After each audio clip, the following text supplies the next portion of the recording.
Assalamualaikum warahmatullahi wabarakatuh. Ini dia liputan haji malam ini.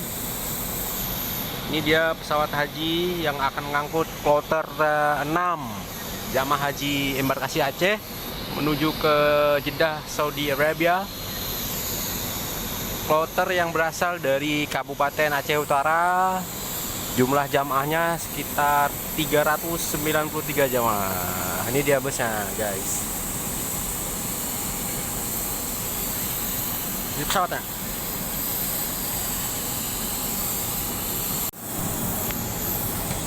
Ini dia proses boarding jamaah haji